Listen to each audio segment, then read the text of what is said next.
All right. Welcome, everyone, to the School of Greatness. I'm super excited today. We've got Cassey Ho on. How are you doing? I'm doing great. How are you? Very excited. We met recently at a launch party of yours for your book. I'm just going to hold it up here for a second so everyone can see it who's on video.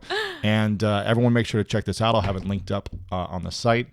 I'm very excited to connect with you because I recently found out about you and I started researching and learning about you. And I was like, I got to interview this girl because I'm so impressed with what you've created. Wow. Well, I'm honored to be on this show right now. Yeah, I'm very excited. And I want to figure out first, have you always been passionate about fitness and working out, or is it something you fell into? It started when I was 16. My dad actually was my tennis coach growing up, and that's always really hard. You know, he was yelling at me if I didn't get the ball over the net in the corner in the right place. But, you know, he did train me to become, varsity tennis team captain for 3 years. So as a sophomore, you made varsity? I made it as a freshman, and I was captain as a sophomore. Whoa. So I was good, but I had no heart for it because I just don't like competition against other people and that kind of stuff. And so when I was 16, I was training for a pageant, and I wanted to find a way to really tone up my body and everything. And I saw these Mari Windsor DVDs being sold in an infomercial, and I asked my parents to buy Pilates, for me. right? Pilates, that's right. Okay. And I fell in love with the fact that I could do it at home by myself, compete just against myself, and that's when I fell in love with fitness. So I ended up taking home the crown at the pageant, but I think it was a lot of different things. I actually did a Michael Jackson impersonation. I taught myself how to moonwalk. Yeah, it was like crazy. Yeah, could you do it? I will. Okay, later after we'll you teach do you some yoga stuff. And so after that moment, I felt so much confidence in my body and in fitness that 4 years later, as a sophomore in college, I started teaching the format after I got certified. And from that point on, I mean, I've taught at every single gym, and now there's Pilates, and Pop Pilates is a real format at 24 Hour Fitness. So that's just crazy. Okay. Yeah. Wait, it's a real format? It's like classes at 24 Yes. No we way. we actually just released a press release, and it will be at all clubs in the United States alongside Zumba, Turbo Kickbox. Like, it's a dream come true for a fitness instructor. Holy cow. So there's now instructors teaching. Oh yeah. We have master trainers teaching the trainings to other trainers so that everyone can start teaching at the clubs. Now, is this what I experienced at your launch party? Essentially that little 30-minute class? So it's an updated version of Pilates. It's upbeat, it's music, fun, it's intense, it's like a party. It's like a party. Yeah. And the great thing is it's a little bit faster, and I love dance, and it seems that you do too, yeah, right? Yeah, of course. And so I love doing things to the beat because you don't think about reps and stuff like that. So it's fun. More enjoyable. Yeah, it's a lot more enjoyable. Interesting. Now, would you say your parents were like this typical or stereotypical, I should say, like Asian parents who were like very strong and forceful with you? My dad was in control of my academic life. My mom was in control of my love life. She said, how's that working for you, Sam? It was hard in the beginning, let me tell you. She had this weird rule of you can't have a boyfriend until second year of college. It was just like that specific. And when I had a boyfriend in high school, she found out and she like disowned me, and it was just terrible and forced me to break up with him. It was just like really bad. My dad, on the other hand, she disowned you? Yes, and like kick you out of home. She said if you don't break up with him, you're like done. No. Yes. Come on. That's Tiger Mom. Yeah. Oh my gosh. Okay. Tiger. And where was this growing up? Oh, this was up in Union City in the Bay Area. Okay, cool. Wow. And my dad, on the other hand, he was like, you need to be taking these AP classes and getting this on your SAT and make sure you apply to these colleges. And he would like read over all my personal statements and make sure they were written. It was crazy. Now, did they want you to be a doctor or a lawyer, or what do they want you to be? The predestined path for me was to, I'm serious, was to be a doctor. For my sister, she was supposed to be a lawyer because if you aren't a doctor, a lawyer, an accountant, or engineer, you're basically meanoloess in the Asian community. You're not Asian, you're not successful, you're not honoring the family name. And so I ended up majoring in biology in college under a full ride scholarship. And that was to become a doctor. And I just felt no passion in it. Of course, I knew how to get the good grades. And so my parents were like, well, why wouldn't you do it and everything? So The only way I knew how to get out of this was to sabotage myself and drop out of organic chemistry, the last class that I needed to take the MCAT. And they were furious, and we were yelling and screaming, and they just didn't understand.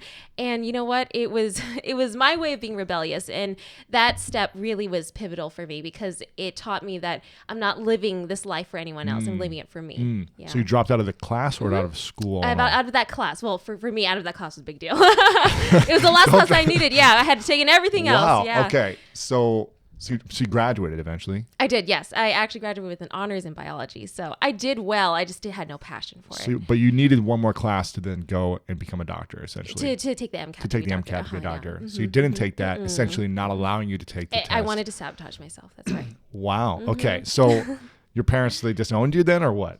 You know, there was lots of yelling and screaming, and there was very dark moments in my life where I was like, I don't know how this is going to work out unless one of us dies. Like, it got to that point. And it's crazy because I talked to a lot of my Asian friends whose siblings have actually attempted to commit suicide and crazy stuff because of the pressure. And I think it's a very real thing. Luckily, I had a close friend at the time who helped me through everything. And so it was fine. And I'm glad that I always had that belief inside myself that I knew if I just would go towards what my passion was, everything would be fine. Right. But I think a lot of people may wean on that and they may not be sure if that's going to work out for them. Sure. But I'm so glad that I took a risk on myself because who else are you going to take a risk for? You know what I mean? That's it. Okay. So you became certified. How old were you? Let's see. I was second year in college. So what is sophomore? That? Like sophomore. Well, Asian, that might be 14. No, I wasn't one of those types of kids. Okay, so you're 19 essentially. Yeah, something like that. Yeah, like the rest of us. Like the rest of us. That's right. Okay, you got certified, and then when did you start, doing classes and start teaching this, and people and getting good feedback? Like, oh, I like your stuff. Yeah, so I started teaching at this tiny gym down the street in Whittier, and I had like 2 people in my class. And then I started teaching at near LA, right? In LA, exactly, right. And then I started teaching at 24 Hour Fitness and Bally's and all these other places. In college? In college, yes. This is my side job. Well, I had a lot of side jobs while I was in college. I was always making money, right? It's always fun. And then I started doing my Pilates to pop music because I love music and I love really upbeat music that makes me happy. Then when I graduated in 2009, I was leaving all my students in LA behind. And it's a sad thing because you see each other every, Tuesday at 7:30 or whatever. These are your friends. And so I decided to film a 10-minute video just for them, total body. I put it on YouTube. Now in 2009, YouTube was, for me anyway, just a video sharing platform. That's all it was. There was no channels, people making money, being famous, none of that. And then I left for Boston for my first job in fashion buying. And then that video started getting shared, started getting views and comments. And people started asking, oh, Cassey, this is great. Can I have a butt video, an ab video? And I was like, who are these people? Wow. I have no idea. And then a few months later, I would post like another one, just to satisfy them. But then I didn't know what that was, but it was from that genuine intention of just wanting to teach and to share. And that I still have that same intention today. And I still do group fitness instruction. And that genuineness really shows through. And I think that's why the channel has truly grown. It's incredible. Now, I heard your dream as a child was to be in fashion, right? Fashion designer. Yeah. And did I also read that you had a baking shop? Is it yes, your mom? Yes, I did actually. What was that like? Okay, so when I was in middle school, well, actually, one thing you need to know about me is that I can't eat chocolate. Not that I don't want to. You physically can't. I really actually want to eat chocolate. I just can't. I'm what you call a super taster. So for me, arugula, chocolate, coffee, all that kind of stuff tastes extremely bitter to me. So I can't eat it. What about milk chocolate? Can't. White chocolate? White chocolate's not chocolate. I love white chocolate. Oh my gosh. That is a trick question. I could eat that all day. So what I would do, my sister and I would go trick-or-treating and we'd take all the candies together and then I would create chocolate creations out of them. Then I would bring them to my friends at school and they liked it. So I was like, well, if you like it, then you're probably going to buy it. So then I started packaging them, charging them 25 cents for 3 little balls. And then they went crazy for it. So then I started making value packs and adding cookies and Rocky Road bars and stuff. And I had my first business partner in middle school. In high school, all the other middle schools had heard about it, apparently. Really? And so everyone was like, oh, you're Cassey, the cookie girl, right? And I was like, yep, that's me. And then so I carried this huge bag with me to school every single day. And then some kids were so addicted. I mean, obviously with sugar, Of course. that they were like, Cassey, please let me sell for you. So No I had way. 5 student employees under me selling. So we like had this massive thing going across campus. Wow. And it You're was like a drug dealer. yeah, exactly. Cookie And drug dealer. imagine being in Spanish class and people like underneath the table, like going like this. Wow. That's how it was. Passing Wow. through like 15 hands, getting to Were the they next that person. good? Oh yeah. Buttercream cookies, sandwiches in M&M Oh my flavor, gosh. chocolate chip, anything, sugar, snickerdoodle. Do you still whatever make you want. them? I don't. I need some of those right now. You know, we should do that. We I'm should down. totally do I'm that. down. So the crazy thing is that it got so big that the school had to shut me down. I got in No trouble. way. Oh yeah, for sure. But that story got me the full ride scholarship to college. So it ended up paying off. So yeah. Full ride scholarship. Full ride scholarship. Yeah. Living the dream. Well, Now your it was parents were hard work. happy with that then. They were happy with that, but they can always find something wrong with Of everything course, that right? I do, They're yeah. always judging you. Always judging. Picking at everything. Everything. It's Which is- never good enough. Which is the next thing I want to ask you about is body image. And you just Yeah. came out with this awesome video. I think it's called The Perfect Body, The right? perfect body, yeah. And I was going to talk to you about this anyways, and then you put this video out, and it's perfect timing because I wanted to ask you, you've got over 2.1 million subscribers on YouTube and however many everywhere else, millions everywhere else, which is insane, first off, and congrats. Thank you. And, I have an audience, not that size, but I get criticized constantly for different things, right? And the bigger you are, the more criticism you're going to get. Yeah, exactly. And I'm sure over the years, you've had more and more and more. But you've also get a lot of love. True. Now, why do you think so many people criticize first anyone who has a platform? Why do you think they're criticized a lot? I think it's an easy target. I think that the more you put out there, obviously, the more people have to judge and say something about it. But the crazy thing is that usually the people who say the nasty stuff, and I'm okay with criticism that is constructive. That's okay. Because every time I get a mean comment, I do take a step back. I look at it and say, hey, did I do something wrong that's causing, this feeling? But every time it's the crazy, nasty stuff, you click on them, it's like 0 followers, no profile pic. Like, it's just like, you would never go up to my face and say that in real life. So for me, I try to, invalidate that because you don't want to let that negativity take over space in your brain and your heart. Yeah. Now, you did this. Why did you do this video about the perfect body? Yeah. So I am in an industry where, physical looks is almost everything that makes you who you are, which is really sad. It's However, what sells. It is what sells. But to make it a really long-lasting business and a personality, you have to have something inside too. And I think for me, the funness of Blogilates and Pilates, the format, the colorful, the motivation, everything about the brand is great, and the people love it. People have lost hundreds of pounds through doing the workouts and the meal plans and stuff. But I may not look like the typical trainer. I don't have 6-pack abs. I don't have a huge booty and like a tiny little waist. And some people just keep picking at that. Now, I bet you those people are not the ones who do my workouts. I think they just follow for fun or whatever, and then don't listen to anything. And so in the past few months, it's actually gotten worse. So it got to me. And I'm a human being. Like, I can only have a thick skin for so much, but it really started getting to me. And so throughout one of my hardest weeks, I actually had this creative epiphany. And it's interesting because all, energy, negative or not, it's energy. And if you can learn how to turn that into something great, that's what happened that week. And so I had this idea for, this video where I would be live photoshopping myself. And the only time this technique has been done that I know of is in Captain America, where, and that's like multi-millions of dollars creating this effect. And I only knew one person who could possibly help me with this video, my friend and director, James Chen.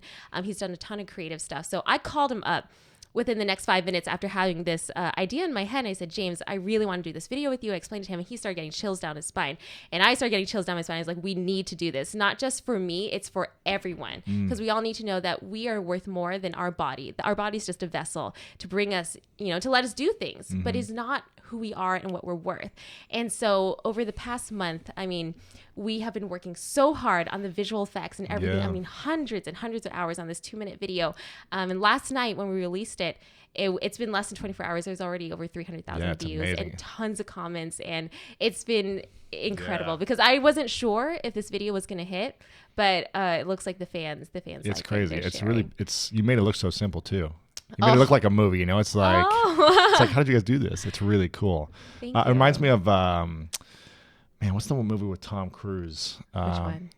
Minority Report, you know, where he's like picking up things and like moving around with his hands. It's kind of like you're doing that. It's pretty cool. Sort of reminding me of. Now, how have you been handling this emotionally over the last, 6 years, I guess, 7 years since you've been doing this? How do you keep coming out with great content, even though you know, like, okay, how many people are going to attack me this week? Honestly, like the attackers are probably like 0.1%, honestly. But like one bad apple makes the whole thing. You just taste everything. You read 10,000 positive comments, but you look at the one. It sticks with you. It's almost, it's survival mode, right? Yeah. Like caveman days. If there's this one bad thing, like a poisonous berry, you remember to not eat that poisonous berry. Yeah. So I think that's why our brains are wired that way. Anyway, the point is not to focus on the negativity. You focus on the positivity. You focus on how you've helped people, changed people, and that positive feedback. And you keep doing more of what makes you feel good and what makes other people feel good. Yeah. And like I said, when I started the channel, it was all about that genuine want to serve my fans and to keep teaching. And as long as I'm on that road and people are changing their lives and becoming better versions of themselves every day, then I'm doing the right thing. Yeah. And the haters, whatever. It doesn't matter. So it doesn't bother you really that much. I mean, it bothers me because I read it, but it doesn't bother me enough to change my business, to change my game plan or anything. Sure. Yeah. What advice would you give to, women who constantly are judging themselves or feeling judged, even when they look, perfect to a lot of people and they have six-pack abs and but they still have these insecurities? What would you say to them about their mindset or what they should be focusing on in their daily life with regards to their body image? Right. I think a lot of people have body image disorder not only because of media around us, magazine covers and whatever, but also, these comments that people leave like, oh, your butt's so flat or you're so fat or whatever. We're all creating this mentality. So I think we need to be able to look in the mirror and love what we see as long as we're working towards a better version of us every single day. And I think that takes work on the inside. Yeah. Not everyone can look at themselves and feel like they love what they see, because even when I look in the mirror, I see flaws. I think we all see flaws with ourselves. But as long as we're working towards something better, then we should learn how to love ourselves every step of the way. Do you have some like exercises or examples of what people can do when they have a negative thought about themselves, when they look in the mirror and they say, oh, I've got like love handles, or that's bad, or this is wrong? What's something that, do you have a mantra that people can follow that you do, or is it just, think positive from it? What I've always done when I've had a bad day is I step back and I remind myself all the great things that I've done before that make me me. Like what are my other talents? What am I really good at? Because you're not defined by the size of your hips or the distance between your thighs. And you have to keep reminding yourself that, or else you're going to go down a really deep hole. Yeah. Because our physical being will diminish as we get older. Right. So we can't keep holding on to that. We have to be so much more. Right. Now, is it cool that your childhood dream was to be in fashion, right? Fashion designer. Yeah. And now you have a fitness fashion line, isn't that right? That is so cool. So do you feel like you're fulfilling this childhood dream? And I do. And it's truly amazing because my dad, when I told him I wanted to be a fashion designer, I think I probably was in middle school or something. Yeah. And I had binders and binders full of evening gown designs and sketches and stuff. He told me literally to my face, you will not succeed, you'll make no money, and you'll have no friends. That's actually in my book. I wrote that. And I will never let him go for it. And I want everyone to know, because that could have broke me right there. Sure. And I did cry and it did break me, but it didn't break me for the rest of my life. But I remember it because I know how I can take that and turn it into something much better. So I proved to my parents and to myself that you can follow your passion and do something you're happy with. Because for them, I mean, I understand they really wanted me to be financially stable and all that kind of stuff. And I'm first generation Asian American. So they're coming from, Vietnam and, that deal with the war and all that kind of stuff. So I understand, but I don't understand imposing your dreams upon mine and not letting me at least try. Sure. Because this vibrance inside of me, this like desire to just make it, I don't think they ever understood how hard and how far we go to actually make it happen. Right. Yeah.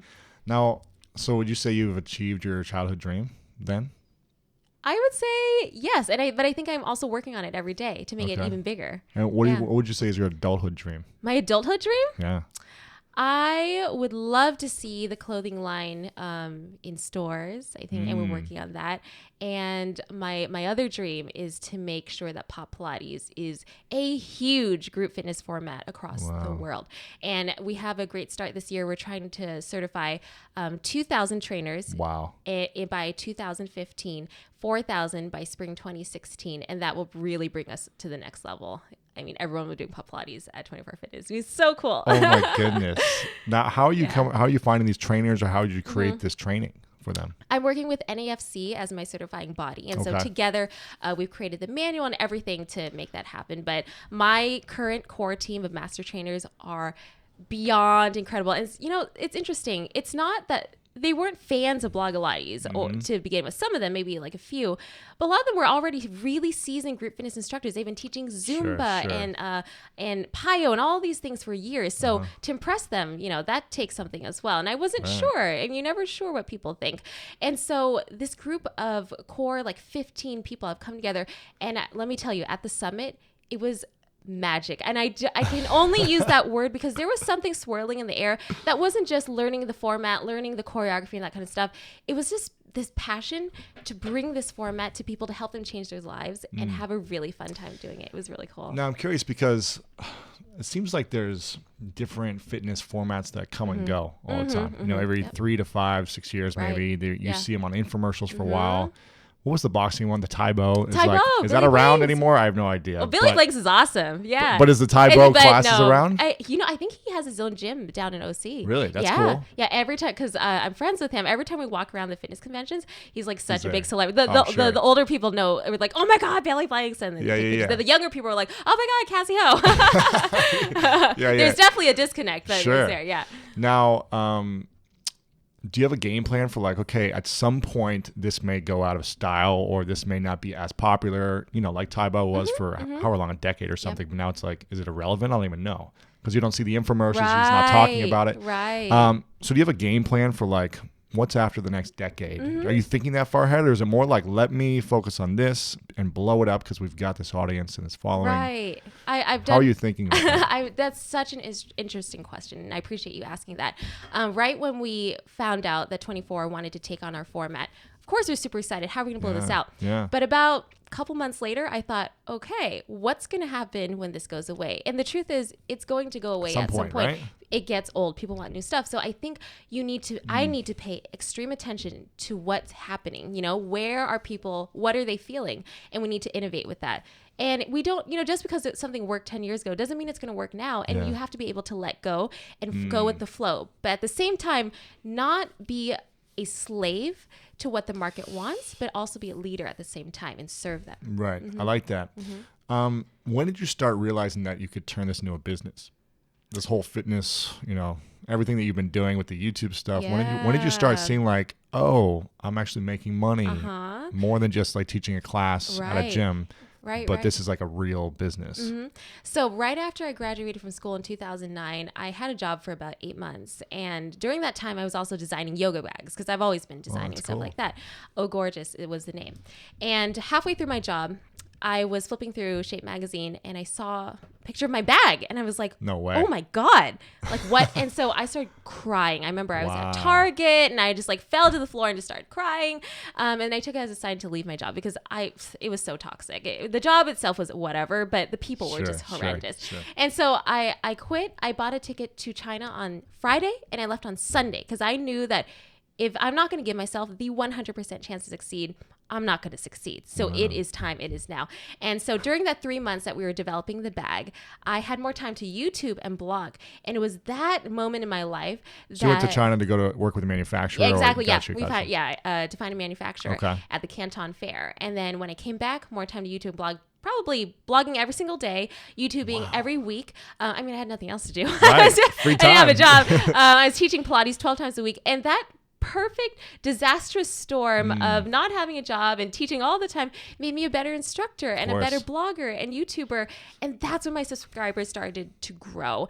What year is this? That must have been like early 2011 or something like that. And then my channel got partnered so then I could make money off the AdSense. And then you start getting campaign deals, and then everything just kind of came. Then I got, manager, agent, all that kind of stuff. Yeah. When was like the tipping point? Was it like the million mark, or is it the 100,000 mark? Or when do you feel like was the tipping point where it really? Yeah, if I have to think back to it, I remember a really, really big YouTuber by the name of Bubs Beauty. She was actually using my videos to slim down for her wedding. Wow. And she had a big following. And she had a huge, I think she had a couple million or whatever. And I had maybe under 100,000 at that point. Whoa. And it really blew up my subscribers. And then other people started, I mean, people had always been using the videos, but it was from these big influencers showing people that the videos do work that helped me grow. But I think it was also my consistency creating good content that kept the growth going as well. So if someone wants to build an audience now on YouTube, what would you recommend? What advice would you give them to, the keys to YouTube success? Yeah. First off, they need to just post a video. There's so many people I talk to, even, fitness celebrities or people who already have a name who are just so scared to put up a video. Why is everyone so scared? I don't know. I say the same thing. I know. I think it's because they want it to be so perfect and so high quality. But you know what? On YouTube, if you are too high quality, you create a glass wall between you and the audience. There's no more relatability. You're too perfect. It's too perfect. And with YouTube, that's not how it works. Wow. For TV, yes, do it perfect. That's the caliber. But for YouTube, you don't have to worry about that. What people want to see is your personality and that you can connect with your audience, however you choose to convey that. Okay. Yeah. So do your first video. What would you say the next steps to building an audience? Well, obviously, you need the whole social media thing around it. You need your Instagram, your Snapchat, your everything. What's the new one I have now? Periscope. Are you on Periscope? I'm not on Periscope. Meerkat and Periscope, I'm like waiting. I'm holding off to see if it's like going to work. Yeah, me too. I'm like trying it out. So many things. So many things, right. But you need to have all of them. Yes. And then I think you just need to serve your audience, like genuinely want to help them. Don't try to sell right off the bat. Like, you can do that later if you want to, but people want to follow people for great content. I think you need focus. Content is king. Focus on that, connect, and then see what happens now, from there. How consistent are you with YouTube? Oh, we're very consistent. What's the posting schedule? Once a week? Yep. Motivational Monday, we have new workout videos. And usually on Thursdays, we have cooking videos or just something different. So this video that we just posted was a body image video. So Thursdays allow me to be a little bit more creative. Okay. But around 2 videos a week. 2 videos a week. We block shoot about 2 to 3 videos at a time. Back in the old days, I would shoot everything by myself. I would shoot everything by myself and do it like 12 a.m. the night before I post it like the next day and edit oh my God, that was terrible. Then I learned this thing called block shooting and it doesn't have to be real time. And then we started doing that and the videos have progressed a lot. So that's been great. Amazing. That's cool.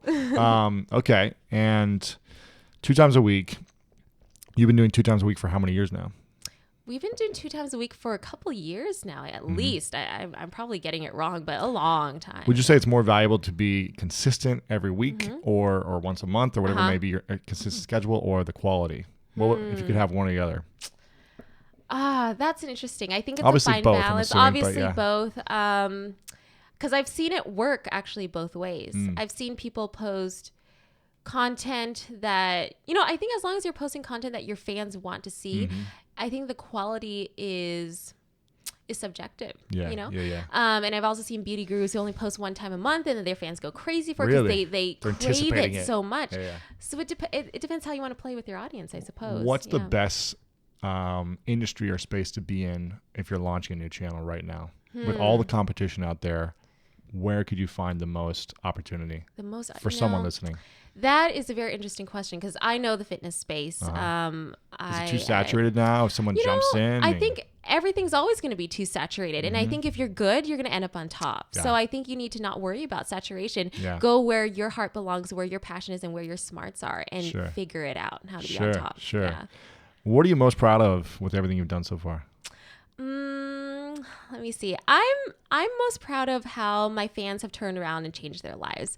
When I first started Blogilates, I wasn't trying to help people lose weight or anything. I was a group fitness instructor, just teaching group fitness, having fun, because it's, you go into the gym, you make sure people have a good time for that hour. And all of a sudden people will start asking me, well, how do I lose love handles? How do I do this and that? And then, I helped people, battle eating disorders and change their lives so that they actually feel confidently beautiful and all that kind of stuff. And I never really thought of fitness as that. But every time I see my fans at meetups, we just had our book tour, they say that they say that sometimes they just watch my videos just to feel better about themselves. Like I never thought that would be a thing. So I'm so proud of my fans for doing that and taking, initiative in themselves to really change their lives, because that's big and that's really hard for a lot of girls. Yeah. Now, how does your parents think about you now? Are they supportive? Or? They're a little bit too supportive. Really? They brag about me to all their family, and it's really embarrassing. Wow. Yeah, no, but they're great. It's just like, I'm just like, did I really have to do all that to prove to you that I could be happy and successful at the same time? Right. Do you think they're more proud of you for what you're doing now than if you were a doctor? I think so. But I had to teach them that this could be a way to be happy and successful as well. But I think all parents essentially want their child to be a doctor at some point. Sure, and it's not me. Right. Now tell me a little bit more about the business side of things. What is are you a business minded person, or is that more with your team? They're focusing on like what products and services to offer and books and, what's really driving the business for you, and what's the biggest ideas moving forward? Is it the certifications? Is it the products? What is it? Yeah. So I'm the CEO of the company, and we are very business driven. We're also very fan driven as well. Yeah. And the creativity starts right here with me. I still do ideas. Yeah, come up with the ideas, and I even do like some of the graphic work and like all of the artistic stuff. Really? And I oversee all the creative direction too, because for me, aesthetics so important. Yes. I mean, even the book that you're looking at, like we had to go over the cover several times, and I was like, wow, I'm working with these publishers, like, don't you guys get it? You must be so much better than me. And I'm not saying I'm really good, but I know what I want. And you know what your audience likes too. And yeah, exactly. And I know how to work Adobe Photoshop and Illustrator to a point. I'm not great, but I'm trying to actually find a graphic designer right now. Anyone's listening. Yeah, if anyone's listening, that'd be really helpful. So as far as coming up with new ideas and everything, of course, I must attribute a lot of credit to my team as well. We're small. We have a team of 3 in LA, and we work with a ton of contractors, and we have a team of 5 up in the Bay Area with the customer service and the warehouse shipping and stuff like that. But we're actually moving into an office in a couple weeks, so that will allow us to expand the team. Because we're in West Hollywood, and actually it's gonna be on Pico. It's like down in Mid-Wilshire area, so it's actually right next to our house. So I get to walk to work. That's sweet. Awesome. I know. I hate commuting. It's the worst thing. Yeah. So yeah. Now is YouTube is still a big revenue generator for you, I'm assuming, with how big your audience is. Now, do you think that YouTube and the partnerships you get from YouTube, the brand partnerships, the sponsors, things like that, is that bringing in a majority of the revenue for you, or is it more the products you've created behind your brand? It's actually the products. Really? Uh-huh. Wow. Big part. I would definitely say that the campaigns and the AdSense probably only about 30%. Wow. Yeah. That's still pretty good for the size of your audience. It's pretty good. But I know the numbers for YouTubers. Yeah, so I think a lot of YouTubers need to start looking at how they can monetize their business in different ways. And you can't keep depending on views, because that means you are a slave to how many videos you put up online. And you need to be able to create a whole empire around it. Of course. And so that's why some of our top selling products, not only just the clothes, but these detox bottles and our power rings and our yoga mats. It's a whole like detox bottle. Detox bottle. What is that? So it's like an infusion bottle. You can actually put fruit We're gonna get in inside. this mode. She's like sales mode. Yeah. And then there's a timer on the back, so you can actually see how much water you should finish at a certain time. Wait a minute. So, what? Yes, exactly. You're not supposed to have a certain amount of water. You can only have a certain amount of water. Well, I mean, it's like a game. It's like, you know how bodybuilders like mark their like milk jug. It's like that, but gotcha. in a pretty little interesting crystal bottle. Like a pink little bottle. Yeah, it's clear with like pink words on it. Yes, it comes in purple and blue too. I like it. Okay. Are there a lot of people that are doing what you're doing on YouTube as well? Are they creating their own, products and services on the side, or are people missing out on that and just focusing on the money from AdSense? A lot of people are missing out on it for sure. I think it's also because there's a lot of younger kids who go on YouTube and suddenly find all this fame and they don't know what to do with it. But there's only or they just do T-shirts or something. They just do T-shirts, but it's not even. They don't even manufacture it. But I understand manufacturing is not easy, it's and not fun. I've been doing it for several years now, and we still run into issues with our manufacturer and our tech packs and inspectors being paid off so that they get them a good grade, and it arrives in the US and it's like, what is that? I understand it's hard, but I think if you are a true business person, you will figure out how to do all these things. And you know what? You don't even have to do it. At least understand it so that you can manage someone or a team to do it for you. But I think it's really important that you know how, because recently I've been finding out a lot of things about, whether or not we should outsource even our PR team or an event planning team. And I just keep finding the same result. It's never going to be done the way you want it unless it's in-house. And so we're looking to hire a lot. So you're trying to grow. Yes, for sure. And we need to grow internally and slowly at the same time, just because every person that we add to the team is like a family member. And we don't want someone coming in that doesn't have that passion and doesn't have the culture to really want to achieve the same vision. And at the end of the day, like, great if you have talent, but if you don't have the right heart, then we don't want you here. Yeah. Okay. What are you most grateful for in your life recently?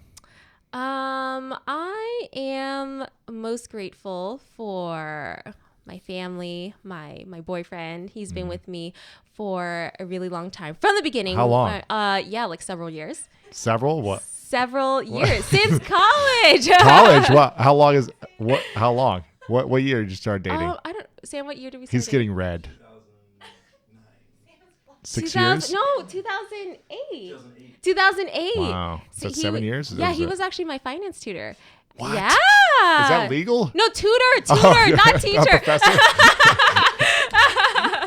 Okay, cool. Yeah, and I got a B- on my finance test, and I was like so upset. You kept dating him? And then and then I went to the tutor, and I was like, "Help me! I got a B-." And then yes, and then I met him, and we started talking, and then here we are, and he still does all the analytical stuff, and we call him Analytic Sam. So and it's really funny. Nice, I like it. Oh, yeah, I mentioned got an A, Yeah. Okay. But I do not do any finance stuff right now. Just don't. I like it. So, yeah. What's something that people maybe don't know about you that you haven't shared because you share everything? What's something they don't know about you that they might be surprised about? Actually what I just shared with you, I have not shared with a lot of people about my boyfriend. A lot of my fans don't know because I keep that very private. And so that's something they may not know that they will learn on this podcast interview. Okay, cool. Awesome. Now, I've been asking this to a lot of my guests lately, and I'm curious to get your answer on this. It's 100 years from now. It's your last day. Okay? 100 years. Asians last forever, right? Oh, yeah, that's right. So it's your last day. All your YouTube videos have been deleted or erased. Everything you've ever created is gone for whatever reason, right? You're on your bed. It's your last night. You got a pen and a piece of paper, and you get to write down 3 truths to share with the world, your family, your friends, your audience, what you've learned about life, the world, whatever you want to leave behind. What would be the 3 truths that's coming up for you now? There's 3 things that you'd want people to know about life. I love that question. That's really beautiful. Nice. Number 1, live passionately. I think that is so important, because if you don't live for yourself, you're not living. Number 2, believe in yourself, because that's your gold. And if you can't believe in yourself, you're never gonna succeed, or you're never gonna know. And number 3, give yourself the 100% chance to succeed, because I really do believe if you don't give it your all, you're not going to get there. And I think that was more of like the business side, but if I could add a 4, sure. If I could add a 4, asterisk, it would be around those who make you happy, because I think that's one of the most important things. As the channel has grown, as the business has grown, we've been surrounded by some weird people, and people that want to, either take you down or steer you in the wrong direction on purpose. And it's nasty. And you can't be around that, because that's talking about your fans, energy. or you mean no, more I'm like talking about other people. I'm talking Wow. about like, competitors or whatever you want to call them, whatever. I distance myself away. I unfollow them. I just make sure you do not need to be renting space in my brain right now, because you're not worth it. And so the more you can surround yourself with the people who love you, the people who believe in you, the more you all inspire each other to be better and to battle that negativity. Okay, cool. Well, I've got one final question for you. But before I ask you that, I want to take a moment to acknowledge you, Cassey, for the consistency of you've had over the years in supporting so many people, typically young people who have issues with body image. And I think you're such a great example for them. And I love that you are constantly putting yourself out there. I know how scary it can be, and specifically when everyone's judging you. So I wanted to, again, acknowledge you for consistently putting out great information and inspiring content for people to live their best life and feel good about themselves and their body image. So thank you so much. It means a lot to me. Yeah, Thank of course. you so much. So final question. Okay. What's your definition of greatness? Ooh, my definition of greatness is, there's so many different facets I want to go about, but I think it is finding happiness in what you do every single day. I think that is true greatness. That is success. And I think it's a true blessing if you can really marry your career and your passion.